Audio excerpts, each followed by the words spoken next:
Welcome to the Money Minutes, friends. Thank you very much for tuning in. We have with us today Nazik Bashir, a very successful lawyer in GTA, and we will be asking her all the questions, all the secrets to her practice, and helping our clients make better decisions and better financial decisions. Thank you. Without any delays, let me introduce you to Nazik Bashir. Nazik, welcome to the Money Minutes. Thank you for having me, Seema. You're very Glad to be welcome. here. Very welcome. So Nazik, I have a question for you. Before I ask you any of the financial tips and questions about your career, I know you're a very successful lawyer, but I want to know first who you are as a human being, as a person. Well, apart from being a lawyer, which is my career, I am also a mother to a very beautiful 8-year-old daughter. I'm also a daughter myself to very proud parents who live very far away from me. Oh. But, I talk to them every day. I make sure we video call every day, not just voice call, because I like to see them. How wonderful. They like to see me. I'm also a wife and happily married for 10 years now. Congratulations. Thank you. Other than that, I like to believe... Were you born here in Canada or No, outside? I was born in Saudi Arabia. I have moved quite a bit in my life. From Saudi Arabia, we moved to Pakistan, and from there I went to law school. I did my law school in England. So I lived there for 4 years, and I moved to Canada around 11 years ago. And your parents, you mentioned, they must be very proud to have a daughter who is a lawyer, successful, independent. Yes, they are. They always wanted me to be independent and, not need any help from anyone else. So I don't want to rely on my relationships for anything. I'm a very self-sufficient, independent woman, and that's what I want to teach my daughter as well. You want to be a role model for her. Like, she looks up to me, and I am already her role model. The way I dress, the way I talk, my work, everything. So I know there's someone looking up to me, and I think failing her would be the biggest failure of my life. Oh my gosh. That's why I work really hard just to maintain work and family balance as well. Basically, yeah, that's me. You as a person. Yes. A great mom and a wonderful daughter. I like to think so. So when I'm not working, I'm working as a mom. All right. So let me ask you, this is Money Minutes. So we want to make sure that our friends, our viewers understand and get financial tips to make better financial decisions. Now, as a successful lawyer, I have talked to some of your clients and I know them personally. They say that Nazik is the best. Why do they say that? Well, I think my clients, I don't advertise my business. So it's all word of mouth, referrals. And I like to believe, and my clients say they love me, so they refer me to other clients.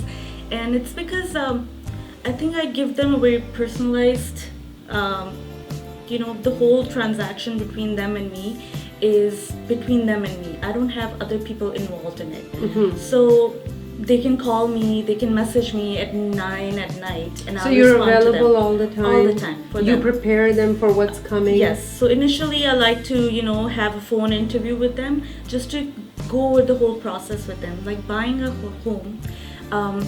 So you focus on real estate closings? Yes, real estate closings, and especially residential.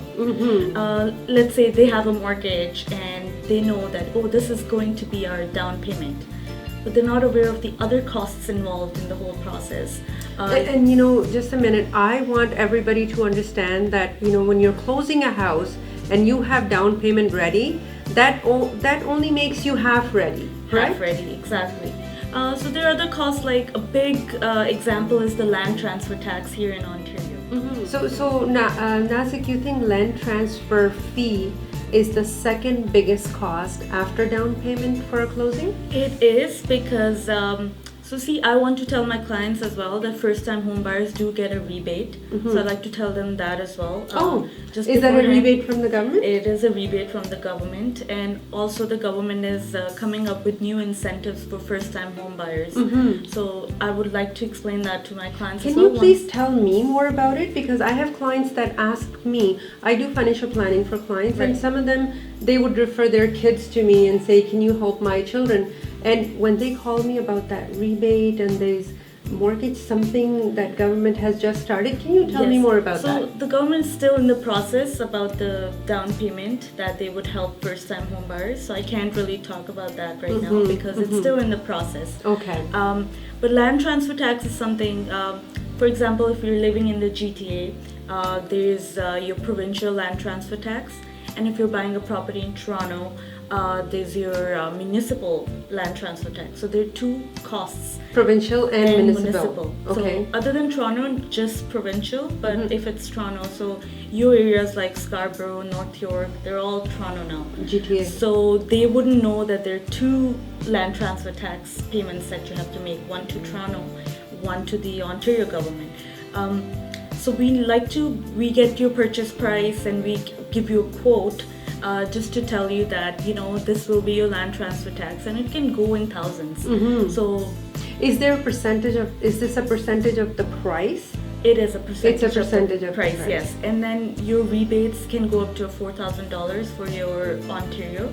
And lawyers help us with that. So if we fill out, we fill out the paperwork, we complete land transfer statements, all that. So now, does it take time for me to get that money back? Do I have to have my funds available? Oh no, it's right away, because when we register, you pay land transfer tax then. So you bring the money to the lawyer because at the time of registration, it goes out of our accounts. Okay. So I know sometimes people miss out in the information that they're first-time home buyers and they pay extra. And then to get that money back, you have to file extra paperwork and all that.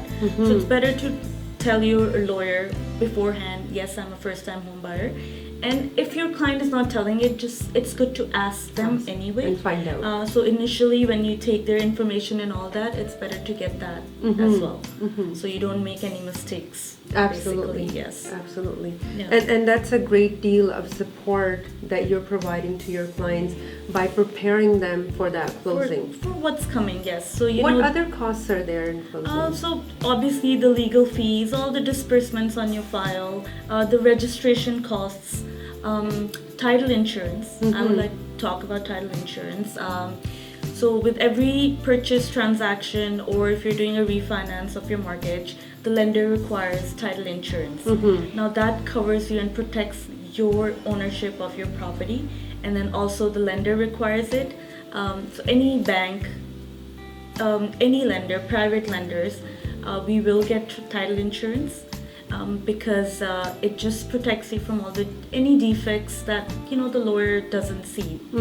Although we have to go over all the title and see whatever defects there are on the pin of the property.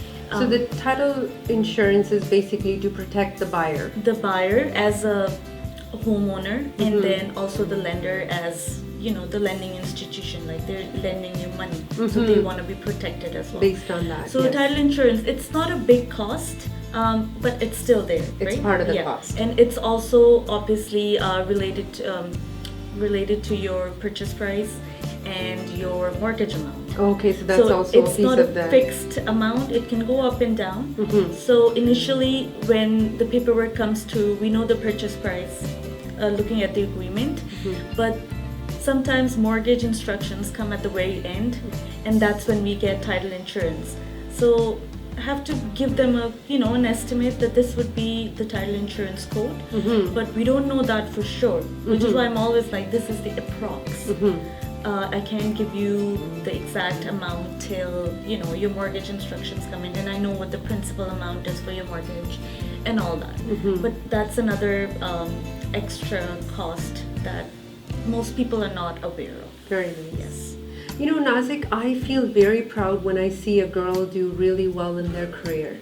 You know, you say that you've moved different countries, so you went from your place of birth to Pakistan, and then from Pakistan you went to England to get your law degree, and then you decided to move to Canada. Very proud of that, and that must have taught you a lot. Because anywhere we travel to, we pick up so many good things from every place. I love traveling. So when I went to England, I think those were the best years of my life because it was a totally different culture. I learned so much, met different people. Because in Pakistan, all I'm gonna meet are Pakistanis, right? But when I moved to England, obviously I met people from the whole world. And I learned so much from them. I made friends all over the world. So I love traveling. So even if I travel anywhere in the world, I have friends there. Absolutely. So I think that's a great idea that to study abroad. Yes. Because you meet so many different people. Now, can you send your daughter abroad? I'm not close to the idea, even though I want her to be with me all her life. Yes. But yes, because of my own experience, I think it's better for her to go away and then that teaches you to be independent, not be dependent on anyone. So, just small things like cooking your own food, doing your own laundry, like you have no one to do it, so you have to do it. You have to learn. It makes you your own person. Absolutely. So I'm not opposed to the idea. I think I'm having so much fun, but I'm going to bring you back to the Money Minute. Can you give me, for my viewers, can you give me maybe 4 to 5 tips that they can use before they even think about buying a home? Nowadays, I was reading in Globe and Mail that even government is interfering with down payment and mortgages and interest rates. They have to because they want to stabilize the economy. But as a home buyer, what can I do to prepare myself? Give me 2 or 3 or 5 tips so that we can share them with everyone. First of all, I would say give yourself enough time. So when you start looking, do not rush into buying a home unless you're absolutely sure this is my home. You've looked at everything, you've done your inspections, because last minute when you do your final inspections, a lot of things come up and you're like, what do we do at this point? Perfect. So be sure of the house that you want to buy. This is my house. So this is it. This is the house I want to move into. This price is my value. So this is what I can afford. Don't go over. Okay. I always say this is my budget. Try to come 10% down from that because last minute hiccups, like I said, you have that room to play with. Right. So let's say your budget is 800,000. If you can buy a house for 780, that would be perfect. So that would be my first tip. Okay. For sure. So find the right price and the right home. Yes. Secondly, I think what you should do is get your finances in order. So if you want to get a mortgage, get a pre-approval. That you qualify to get a mortgage. So that last minute or like close to your closing date, you're not stressing about that, my mortgage isn't approved. So as soon as you're putting an offer on a house, get a good broker if you can't do it yourself. Get pre-approved at least. Okay. So you found the house, you know the right price, then you go and make sure that you have a pre-approval for your mortgage. And the mortgage payment that they tell you about, make sure it fits in your budget. And as a financial planner, I can tell you, if your mortgage payments are anywhere more than 30% of your net income, don't buy that house. Oh yes, for sure. So we got the house, we got the pre-approval. Now comes the closing costs. Yeah, so get in touch with the lawyer. So your real estate agent is going to explain to you that you need a lawyer because here in Canada, you do need a lawyer for real estate closings. Anything to do with, registering with the land registry office, you need a lawyer. Get a lawyer, give them all your information. And obviously, again, with the lawyer, you should be with someone you can work with, you're comfortable with, you can talk to, because... Someone you can trust. Yeah, because it's a big decision. Buying a home, but not just your first home, even if it's an investment property, it's a big investment. So, and the lawyer plays a huge part in that transaction, right? And I would say, it's like find the right fit for you.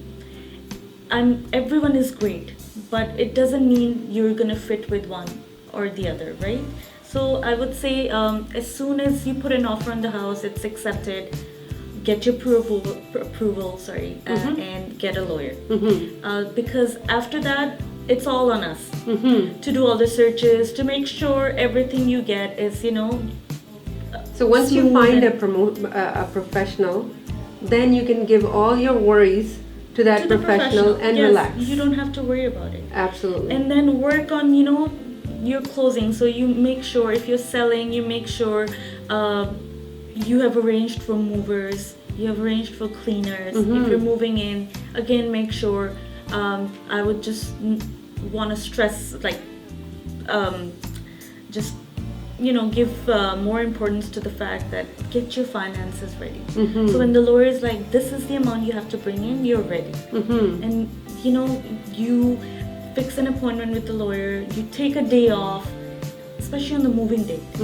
You take a day off. You're not like, oh, I have to go to work and I have to see this and I have to do that. So you're not running So around. another question for you, Nazik. Sometimes what happens is your closing is set, lawyer is set, and then last minute things happen. The papers didn't come on time, the bank didn't send us the forms, or lawyers didn't get them on time. Yes. It's 4:00, I'm not going to get the keys.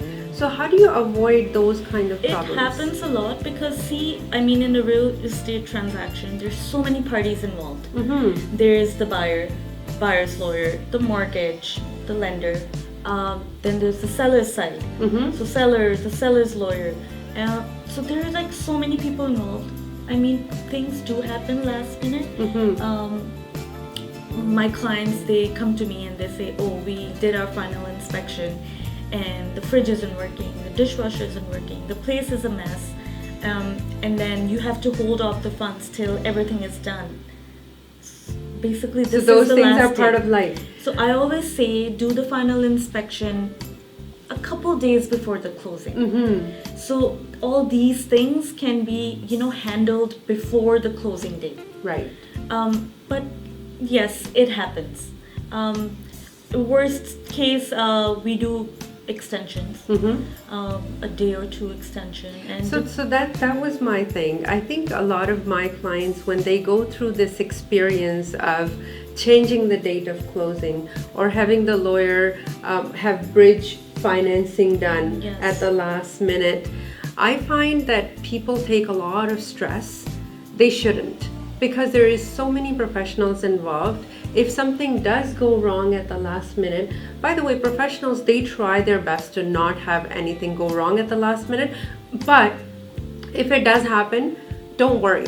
There are people that are surrounding you with professionalism, with help, with expertise. They would take care of you. Am I correct in saying that? yes, you are. And like I said, because there's so many people involved, you can't blame one person. And at the end of the day, it's life. Things happen, mistakes happen.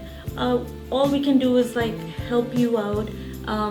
Try to be prepared for everything. Try to keep you prepared that this is what's going on. Let's say I don't have your mortgage instructions yet. It's in underwriting. I don't have the funds yet.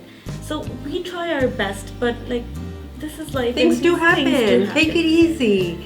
So friends, this is Nazik Bashir. Nazik, how do I get a hold of you if I watch this program and I want to get in touch with you? Yes. What's the phone number I can call? Well, you can call my cell number, 647-868-6151. Also visit my website, it's nazikbashirlaw.com, and all my information is there as well. Absolutely. So make sure you call for tips, and also if you're closing your home, no one better than Nazik Bashir. Do call her. Thank you very much for watching our program today. Nazik, I thank you for coming into our thank you studio. for having me. So proud of you Thank and you wish so you much. all the best. Thank you, Seema. Thank you. Take care.